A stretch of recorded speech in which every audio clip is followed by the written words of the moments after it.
birumvikana cyane iyo ugiye ku isoko ugiye kugura ubwatsi bw'amatungo ugasanga ikiro cy'ubwatsi aribwo twita buranda ugifite amafaranga asumba umusaruro inkoko yawe iguhereza, nta kindi gihita kikuza mu mutwe uretse gutekereza ese ni gute nakikorera ubwatsi bw'amatungo.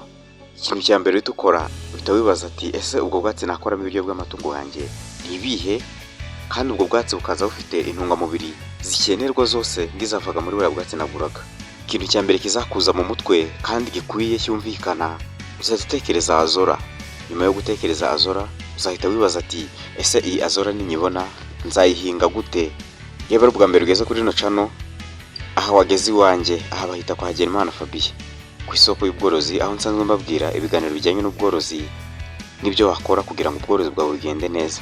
Muri video zabanje nababwiye ibyiza bya azora, ese kugabura azora harimo izihe nyungu ku muntu uyigabura ndetse no kutungo riyirya. Ibyo byose utarabirebye wajya kuri video zabanje zibanziriza iyi ngiyi twavuze kuri azora, ndetse nanababwiye uburyo ki wakikorera ibiryo by'amatungo ukoresheje ibigori, soya, amakara ndetse n'ibindi, tutibagiwe na swagara ariyo dukuramo calcium. Nabigishije buryo ki wakikarikirira ndinabereka buryo ki bivangwa. Ibyo nabyo muri no video uraza kubibona. Gusa mbere yuko tugera kuri icyo gice cya kabiri turaza kubanza turebe ese ni gute wahinga azora, ni gute wategura damu sheet cyangwa se cya cyobo urahingamo azora, ni gute azora isarurwa, ni gute azora igaburwa. Uri kumwe na Hagenimana Fabien ngo haye ikaze muri iki kiganiro aho tugiye kurebera hamwe icyo umworozi yakora kugira ngo yoroshye cyangwa se akemura ikibazo cy'ihenda ry'ibiribwa by'amatungo ye, ajya byikorera mu rugo iwe kandi yizeye ubuziranenge na standard z'ibwatsi yikoreye. Tuguhaye ikaze rero muri iki kiganiro, tugaba tugiye guhinga azora. Ku munsi wa mbere tugiye kureba uko wakitegurira aho guhinga azora, ugategura damu sheet, ugashyiramo amazi, ugashyiramo imbuto kugera isaruwe. Nyuma turaza kureba uburyo ki wayigaburira amatungo yawe. Ikaze. Mbere yuko dukomeza nanone reka tubanze tumara imbungenge baborozi bajya batubaza bati ese kwikorera ubwatsi no kugura ubwatsi bwakozwe n'inganda ni hehe hari inyungu, ese ubwawe buhendutse yaba ari ubuhe? Aha naho birumvikana cyane utiriwe ujya muri byinshi. Ese uribaza ati buriya bwatsi bukorwa n'inganda cyangwa se bukorwa n'abari babucuruza babukuramo inyungu bo? Igisubizo aha ni yego. None se bakuramo inyungu nawe waguze ubwo bwatsi ukabugabura ugakuramo inyungu nkeya, urumva uramutse ubwikoreye inyungu kuri wowe byaza bimeze gute? Birumvikana cyane aha niho wakuramo inyungu kurusha kujya kubugura. Muri urwo rwego rero reka turebere hamwe ese ubwatsi umuntu yabwikorera gute za nyungu yabonaga zikiyongera. Kandi ngwibutse ko iyo wikoreye ubwatsi buba bufite intungamubiri yizewe 100% ko intungamubiri wabukoranye uraza kuba buyifite kurusha barabo babukorera bishakiramo inyungu n'intonge zirenze izo wakabaye ukuramo wowe wabwikoreye. Bivuze ngo ahanini baranabupirata. Niyo mpamvu rero tukwiye kujya twikorera ubwatsi. Naho ikaze rero muri urugendo aho tugiye kwihingira azora tuzatwifashisha mu gukora ubwatsi bw'amatungo yacu. Abenshi baranayihinze, abo tubana muri groupe yacu wa WhatsApp abenshi barayifite, bamwe batangiye no kwiryamo amafaranga aho bayiguze ngo bayigaburire amatungo bikarangira basaguriye n'abahinzi bagenzi babo bakaba bayigurisha, abenshi babaye n'abakire. Icyo tugiye gukora ni iki? Tugiye gufata urugendo tuve mu mujyi tujye mu cyaro. Tugiye kujya kureba ahantu hari site twahingamo azora hatari hano mu rugo. Ahangaha mpita nsubizana abantu babibaza ati azora tuzayihinga he ko dutuye mu mujyi? Ubundi iyo uri umworozi uba ugomba kumenya n'ahantu heza ukwiye guhitamo aho uzagira site y'ubworozi, hatandukanye na hahandi ho guhinga cyangwa se h'umuryango ukwiye kuwutuza. Nujya guhita site y'ubworozi uzegere mu byaro uve mu mujyi nyirizina. Nkuko murimo murabibona ahangaha twavuye mu rugo tujya mu byaro, tumanuka hafi n'ibishanga muri ya mirima dukunze guhingamo ibitunda ndetse n'indi bihingwa.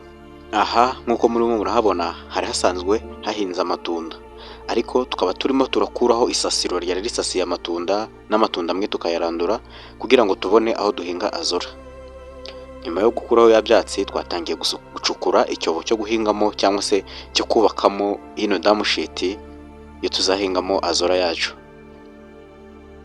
Mu guhinga uzacukura icyobo umuzenguruko wa mbandine bitewe n'ibyo uzakora. Ufite kuzakora umuzenguruko aho uzacukura ubunini bw'icyobo bungana n'ihema uzaba ushaka gukoresha, cyangwa se wubakire ukoresheje amatafari na sima, uteremo sima ubundi ukore damu nangwa se pond yo gushyiramo amazi uzahingamo ino azora yawe. Aha tukaba tugiye kurebera hamwe uko twe twubatse iki cyobo cyacu, nawe uzahitamo uburyo ki buzakorohera. Ufite kuzakoresha ino shitingi cyangwa se ino hema nangwa se isashi nk'uko twe tuyikoresheje, nawe uzareba ibikoresho bikwegereye aba ari byo ukoresha.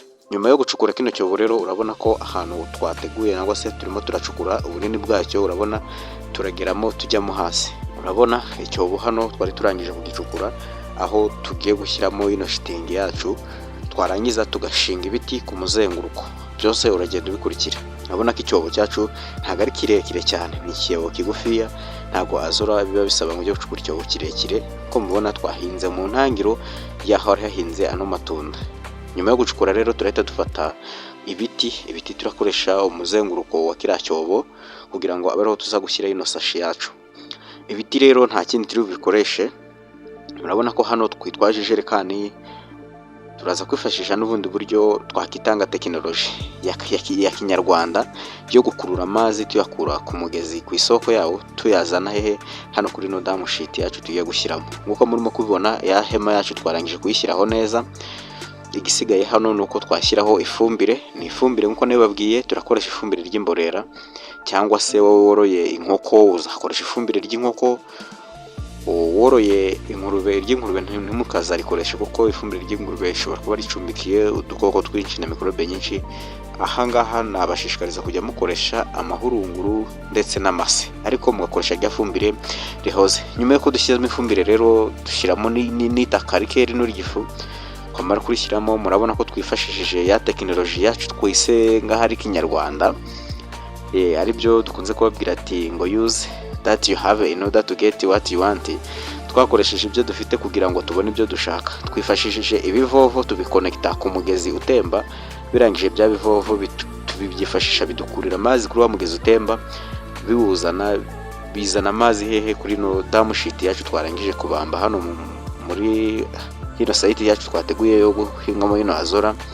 Turangije bino bivovo biduhirira amazi muri no damu sheet bidasabye ko tujya kuvoma, nubwo twari twitwaje ijerekani, ariko urabona ko twahise dukoresha ino tekinoloji yindi. Amazi urabona ko yatangiye kuza hano muri ino hema yacu. Urabona ko amazi arimo aramanukamo nta kibazo. Ubwo twe hano icyo twakora ni ugutegereza ko amazi ari buze muri ino hema akaba menshi, ku buryo azora yacu tuzayishyiramo akarengera rino taka muri kubonamo ndetse n'ifumbire rimwe ry'imborera twababwiye. Yamara kurengaho tukabona gushyiramo imbuto yacu ya azora. Murabona rero amazi arimo aragenda yiyongeramo hano, uko akanya kagenda gashira. Hano mazi ndakindi aba afite n'uwa mumaro wo kuzahingamo azora yacu. Azora yacu ngwibutse ko ari kimera cyangwa se igihingwa gihingwa hejuru y'amazi kikareremba. Abasanzwe muzi ibyatsi bita amarebe, muzi buryo kibibaho. Ni azora ni muri ubwo buryo. Urabona ko damu sheet yacu y'amazi arimo aragenda yiyongera aba menshi. Ngwibutse ko ano mazi ni amazi twafashe dukonekise kuri ya migezi isanzwe yo mu bishanga, tuyakurayo twifashishije ibivovo ahantu hangana na metero 50. Nk'uko murabibona rero, nyuma y'uko amazi amaze kugeramo twahise dushyiramo imbuto yacu ya azora. Murabona tuno tuntu two muri kubonamo tw'icyatsi kibisi, yino ni azora. Ni ukuvuga ngo iki cyobo cyacu gifite 5 kuri 3. Gifite 5 kuri 3, twashyizemo ikiro n'igice bya azora. Ni ukuvuga ngo nyuma y'iminsi 14 tuzatangira gusarura azora yacu ya mbere. Nk'uko murimo murabibona rero, iyi azora yacu ni ku munsi wa mbere twayishyizemo. Murayibona tuno tuntu muri kubonamo tw'icyatsi kibisi, yino ni azora. Ni ukuvuga ngo hano igisigaye nuko twasakara kuri ino azora yacu kugira ngo imvura niramuka iguye itazajya itarukirizamo ibitaka, izuba ritazaza rikayangiza. Aha rero nk'uko muri kubibona, yino ni azora yacu ku munsi wa 6 tuyihinze cyangwa se tuyiteye muri no damu sheet yacu.